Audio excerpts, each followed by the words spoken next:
The Battle of Manila Bay, May 1th, 1898. At Manila Bay in the Philippines, the U.S. Asiatic Squadron destroys the Spanish Pacific Fleet in the First Battle of the Spanish-American War. Nearly 400 Spanish sailors were killed and 10 Spanish warships wrecked or captured at the cost of only 6 Americans wounded. The Spanish-American War had its origins in the rebellion against Spanish rule that began in Cuba in 1895. The repressive measures that Spain took to suppress the guerrilla war, such as herding Cuba's rural population into disease-ridden garrison towns, were graphically portrayed in U.S. newspapers and inflamed public opinion. In January 1898, violence in Havana led U.S. authorities to order the battleship USS Maine to the city's port to protect American citizens. On February 15, a massive explosion of unknown origin sank the Maine in the Havana harbor, killing 260 of the 400 American crew members aboard.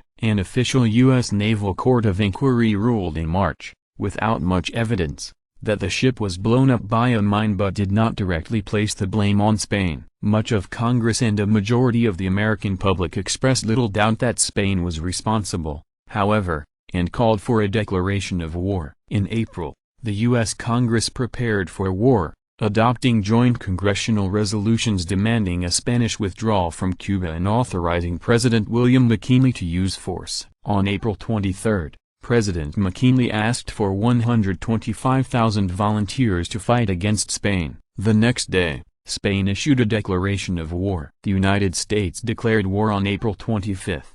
U.S. Commodore George Dewey, in command of the 7-warship U.S. Asiatic Squadron anchored north of Hong Kong, was ordered to capture or destroy the Spanish Pacific Fleet, which was known to be in the coastal waters of the Spanish-controlled Philippines. On April 30, Dewey's lookouts caught sight of Luzon, the main Philippine island. That night, under cover of darkness and with the lights aboard the U.S. warships extinguished, the squadron slipped by the defensive guns of Corregidor Island and into Manila Bay. After dawn arose, the Americans located the Spanish fleet. 10 out-of-date warships anchored off the Cavite Naval Station. The U.S. fleet, in comparison, was well-armed and well-staffed, largely due to the efforts of the energetic Assistant Secretary of the Navy, Theodore Roosevelt, who had also selected Dewey for the command of the Asiatic Squadron. At 5:41 a.m., at a range of 5,400 yards from the enemy,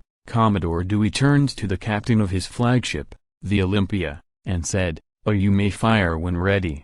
Gridley. 2 hours later, the Spanish fleet was decimated, and Dewey ordered a pause in the fighting. He met with his captains and ordered the crews a second breakfast. The 4 surviving Spanish vessels, trapped in the little harbor at Cavite, refused to surrender, and at 11:15 a.m. fighting resumed. At 12:30 p.m., a signal was sent from the gunboat USS Petteril to Dewey's flagship. "Oh, the enemy has surrendered."